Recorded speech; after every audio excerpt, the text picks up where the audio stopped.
Welcome back to MMA Sucka Fight fans. My name is Nate Freeman. Joining me today is Haris Talundzic, who is fighting in the welterweight division at LFA 133 on June 3rd. Haris, how you doing today? Good, Nate. I'm doing great, man. It's a beautiful day in Colorado. I can't complain. How are you doing? I'm fantastic. It's almost the end of a long, hard week, and just ready to watch some fights this weekend and Heck next yeah. weekend when you're competing. So let's go ahead and break down this fight. First and foremost, you're facing. I am absolutely going to butcher this name, but I think it's Bahatebole Batebolati, something like that. That sounds pretty good. Okay, yeah, he's from China, 6-0-1. A little bit more experience than you in terms of professional fights, but you had an extensive amateur career as well. So that Yep. basically evens out. But give me your thoughts on him as an opponent and your thoughts on the fight in general. Yeah, man. I think it's an interesting fight for sure. Just because there's not any footage that we could find on him. He's fought in some different promotions that don't necessarily have any video out there, so that makes it a little bit more interesting. But judging by his record, he hasn't fought any. Judging by the records of his opponents, he hasn't fought anybody too difficult as far as we can tell. Nobody that seems that it's really challenged him much. So I think that overall. He's tough. He's confident because he wouldn't have taken the fight against me if he wasn't confident.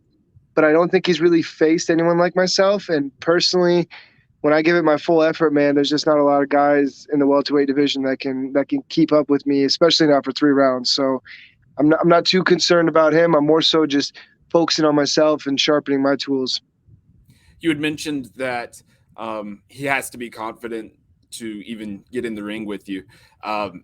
That's been part of the reason why you've been away for 7 months or so. Yeah. Nobody's wanted to fight you. I'm sure there's a level of frustration with that, but that's also given you time to get a little bit better and work on some things as well. Yes, absolutely. It was super frustrating at first, not being able to find fights. And then it got even more frustrating when I was getting us given fights and dates. And I was agreeing to them. And then a couple weeks before, the opponents would back out for reasons we wouldn't know. So it really got frustrating over the course of a few months. But at the same time, it's hard to be frustrated when you're getting better and eventually, the next fight's coming. It's hard, it's just the way the sport is. So you don't ever stay too down and out for too long. Yeah, for sure. And obviously you don't want to look too far ahead, but I know that you are a pretty goal-oriented person. Yes, sir. Assuming you win this fight, obviously that's what's going to be in your mind. And it's, yeah. What do you think should be next for you? Do you think that you're aiming for the LFA belt? Are you aiming for Contender Series, for a UFC contract outright? Or what is your vision for the rest of the year and maybe the next few fights in your career? Heck yeah. I'm 26 now, so I'm kind of getting to that point. I don't think I'm at my peak yet athletically yet, but I am to the point where I do think I'm ready to start competing against these next level guys as far as like the UFC belts or PFL goes. So goal oriented, yeah, absolutely. My goals for the year, I want to finish this fight and be 5-0 June 4th, and look to either go to the Contender Series towards the end of the year for the UFC, fight for the Contender Series and notch a contract there. And if that doesn't seem like it's possible, then I'll do another LFA fight. I'd love to fight for that welterweight belt. I think that's a great way to get in the UFC. It's similar to fighting in the Contender Series anyhow. Same level opponent, all that stuff. So yeah, my main goals would be either fight for Contender Series at the end of the year or fight for the LFA belt. I don't have my sights on anything else other than those things right now. You know that, and I'm sure with your confidence and everything, your mindset is you'll get to the big show one way or another eventually. That it's only a matter of time. 100%. Yeah. So speaking of that confidence, it just seems, and I think you've talked about this a good bit, that you just have just such a supreme level of confidence. And you talked about not only training at great gyms like previously TriStar Gym with Faraz Sahabi, but currently Factory X Muay Thai with Mark Montoya, and all of those gyms, just world class gyms, having world class training partners and all of that has to give you some level of confidence. Yeah, go ahead and talk about some of the people that you've trained with and how training with them has made you better and more confident, first and foremost. Absolutely, absolutely, and I think you hit it on the spot there. Training at TriStar and Factory X is kind of two of the pinnacles gyms in the world when it comes to MMA, and both gyms are just full of high level guys. I mean, just TriStar without even having to go into too much detail. We all know GSP, Rory McDonald, and there's so many other guys there. And personally, my experience at TriStar was it was amazing because one of my good friends, Mirsad Bektic, actually invited me up towards the end of my amateur career when I was doing essentially finishing my amateur career. Invited me up to TriStar to check it out, and I went up there and I met a couple guys. I met Faraz. We kicked it off really good, and right off the bat, he put me in there with Rory McDonald. So I got to train with a guy like Rory McDonald at the end of my amateur career, and it really opened my eyes to exactly where I was and where I wanted to be. Because even in my amateur days, man, I was boasting future world champ, because I knew from the day I started, if I was going to do this, I was going to be the best at it. Whatever I did, I was going to be the best at. And whether it be fighting, whatever I decided. And fighting was the thing I decided. And I knew from the beginning I could be the best. And being able to train with actual world champions at TriStar kind of opened my eyes to where I needed to improve mostly. But also, I think what it did most was open my eyes to just how capable I am. Because, rolling around with Rory McDonald and doing rounds with Rory and there's so many names, Andrew Sanchez, Eric Spicely, Olivier, all those guys. I got to do so many rounds with these guys, Roberto Soldich, and sparring with guys like that at the beginning of my professional career really, really showed me how close I am, but also what I need to improve again. So, I think that it was super important for me to go through that and be around those kind of guys, just for my confidence, but also for my awareness. And then flash forwards a little bit to the future, about 2 years of going back and forth to Canada, COVID hit, and I had to make the move because the Canadian border had closed down. So I needed to find a new home. And I checked out Factory X, and it almost instantly became home to me. The culture there, the gym, Mark Montoya, just what we got going on, man. And almost, I would say it's better here than Montreal, weather-wise. So that was huge for me too. But yeah, it was just like being here and surrounded by these high-level guys too.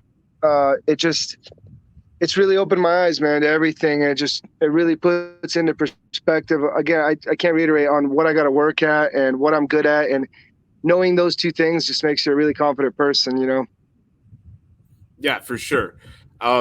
Maybe talk about some people at Factory X that maybe the mainstream people, mainstream media, and fans Absolutely.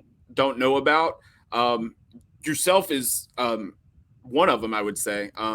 But maybe talk about some other fighters that people don't know, but they'll be knowing soon.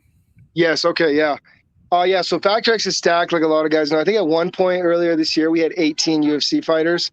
So everybody knows, Anthony Smith, Dustin Jacoby, Alex Hernandez, Yusuf Zalal, Chris Gutierrez, Jonathan Martinez, and all those guys. But then underneath each one of those guys is another guy ready to fill a spot, it seems like, where it's almost like a wrestling team. So there's guys actually fighting next week: Jacoby Jones, Lorovic, Jasmine Montoya, Luis Garul. As much as I believe in myself, I believe in these folks. And I'm not just saying that because we're on the same team. I really, really believe in these people.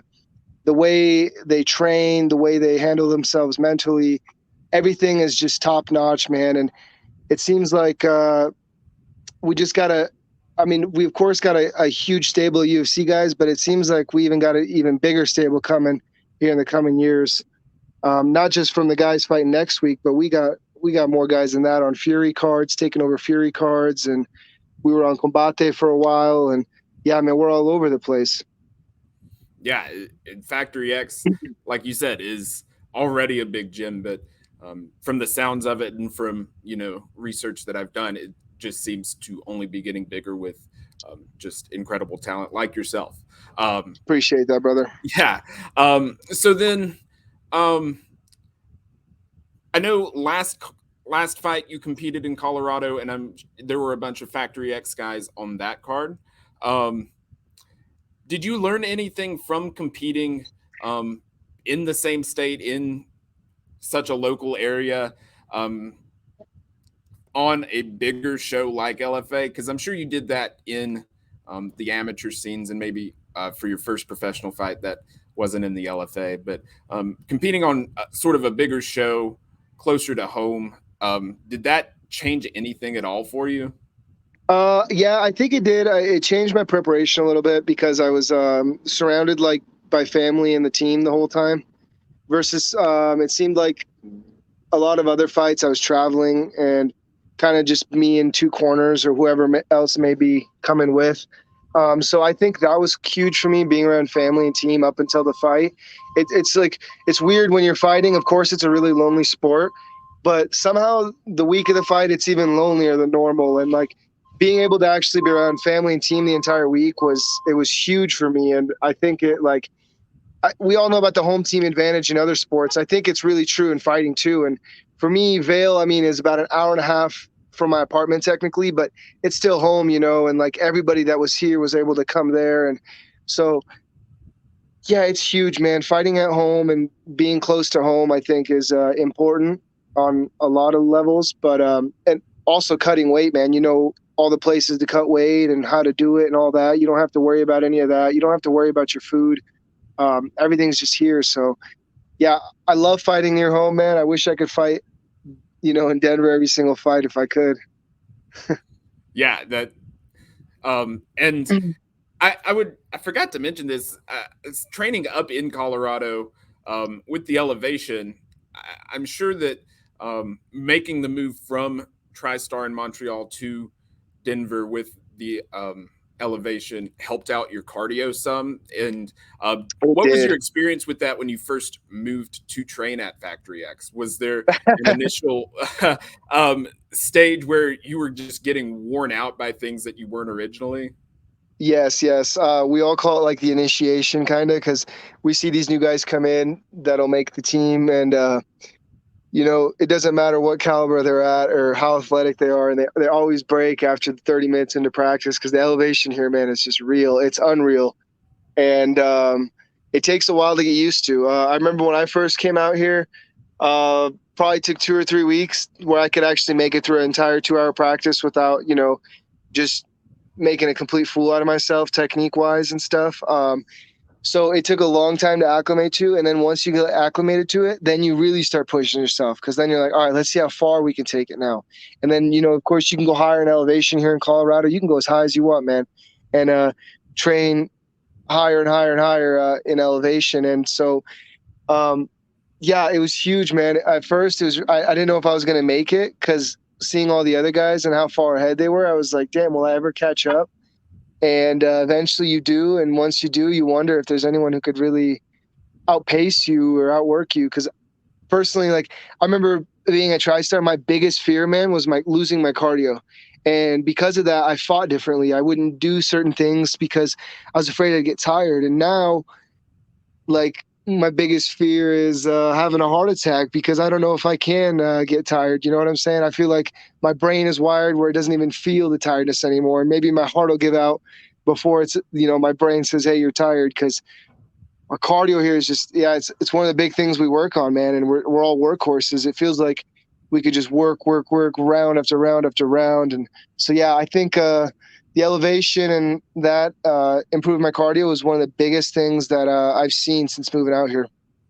And that's even nothing, even with punches and kicks. That's just being able Right. to set a pace, and that can be deadly in a fight, Yeah. especially for somebody that is not used to it.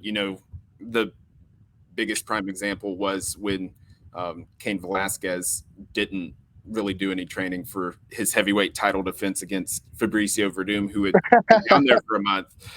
And that whole sea level Cain meme became a thing just because of that. Um, yeah, so that all stems from elevation and being able to go when you normally can't breathe. So being able to train that is really um, just a big boost for people that are able to do that. Absolutely.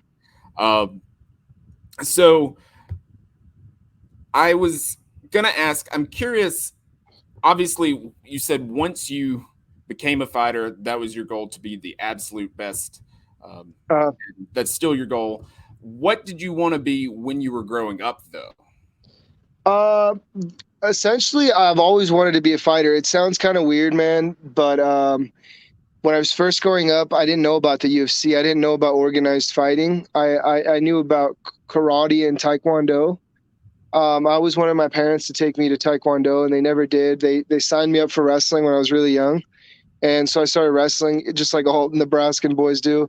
Started wrestling when I was really young, and it took off from there. I got really good, and I got really focused because I was doing really good. You know, winning, it just feels good, man. So when you start winning at anything, you start thinking that's your purpose. I started winning pretty young in wrestling, and I was like, all right, I changed the course of wanting to be like martial artsy taekwondo kid to I'm going to do wrestling now. And I would say somewhere in like middle school or high school, it kind of dawned on me. And I think it had to do with a little bit of like seeing motivational videos from like Rashad Evans and George St. Pierre. Seeing those videos, it kind of like dawned on me like someday wrestling is going to end, but even if it doesn't really pay. And you're going to have to consider a career outside of wrestling. What's it going to be? And it kind of dawned on me at that time, like, I want to be an athlete for the rest of my life. I can't wrestle. It's not going to pay.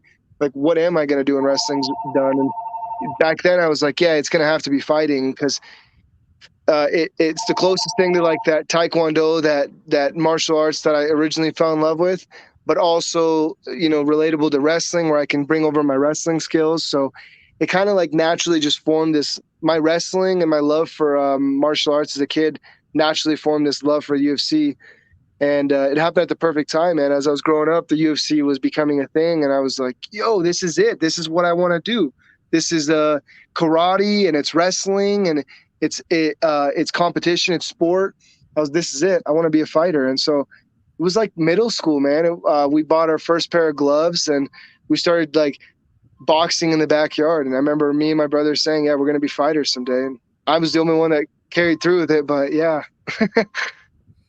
What happened with your brother? Why didn't My he end up? brothers were all athletes too, man. But it seems like after high school, they didn't want to, do sports anymore. They kind of wanted to, do the college thing and go to school and, move to a different city and kind of enjoy the college life outside of athletics. And for me, I was going to do the same thing, but about one semester into college, I realized it's not for me, man. And I dropped out and right into an MMA gym at 18.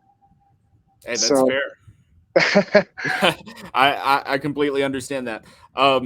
So then maybe what are some things that you are good at outside of fighting and sports? Are you a really good, I don't know, poker player? Are you a really good photographer? I okay, know Jacoby Jones, one of your teammates you mentioned, yeah, takes a lot of your photos for your yeah. social medias and all of that, and he's really good at photography. What is something that you're really good at outside of fighting? Outside of fighting, some of my like weird talents, I would say I'm really good at chess. Actually, you brought up board games up. I'm really good at chess. I was a two-time state champ in chess growing up. That was like sixth grade, seventh grade years, so I was really young. I love to hike. I consider myself a pretty good hiker. Being an athlete and an outdoorsy kind of guy. I like to hike. I'm pretty good at hiking. I'm planning on hitting some 14,000 foot mountains this year once fighting slows down a little bit, hopefully. Let's see.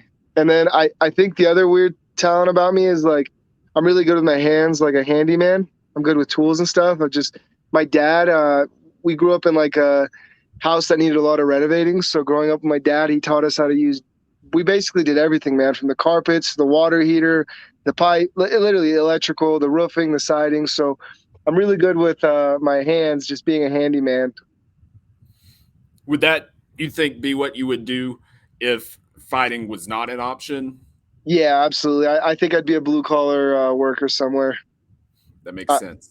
yeah, I think I like hard work and I like things that make time go by fast. So I feel like I would either end up working blue collar or owning a blue collar business of some sort, eventually. Something like that. Yeah, going back to your training camp, I know on your Instagram story a couple days ago you mentioned something like this is going to be one of your best fights because you've experienced some things in the training camp Yeah, yeah. that has been sort of tough. I don't know if you mean just in terms of training or if that's things outside of training, but can you explain that a little bit more in depth? Yeah, I can't give you the full details just Sure. because the fight's coming up and some things might affect that. But I'll give you, for the most part, just it seems like whenever I got a fight coming up, I don't know if it's the stress or if it's just everything getting crammed into a short period of time because I'm always getting short notice fights. I'm never getting like full 8 week camps. It's tough to find me a fight. So it's always like a 2, 3 week camp and it just crams everything in a short period of time. So, like, it seems like every time I get a fight, man, those 2, 3 weeks just becomes so chaotic and hectic. And it feels like from my like regular work schedule to training schedule to trying to see my girlfriend and hang out with my dog, like I don't have a time for any of it. And everything starts to kind of, like it's just like anything else in life, man. If you try to focus on too many things at once, you're going to fail at everything and everything's going to break down.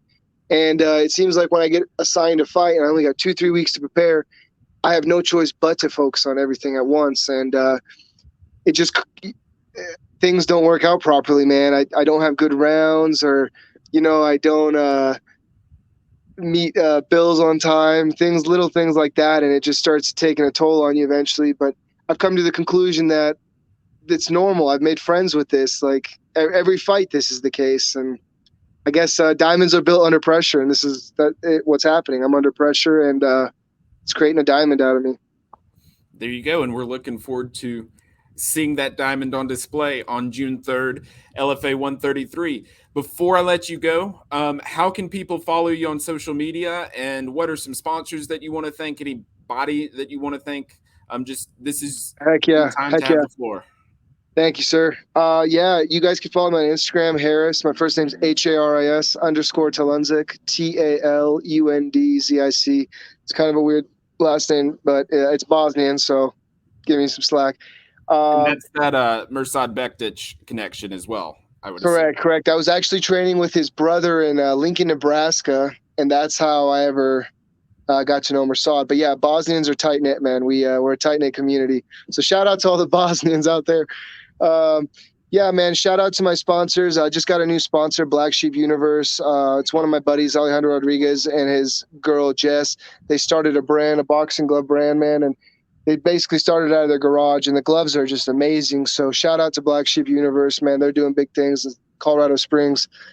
Shout out to Factory X, Iridium Sports Agency, Landau's, and Cradle Performance and Fitness. Appreciate you guys all for getting me ready. And just a big shout out to my coach, man, Coach Mark Montoya. He is the man, and he's got me ready to kill next week. And we're excited to see that. Like I said, June 3rd, LFA 133. Harris, we were so happy to have you on, and best of luck in your fight. Thanks for having me on, brother. Appreciate you, Nate. All right, man. Take care.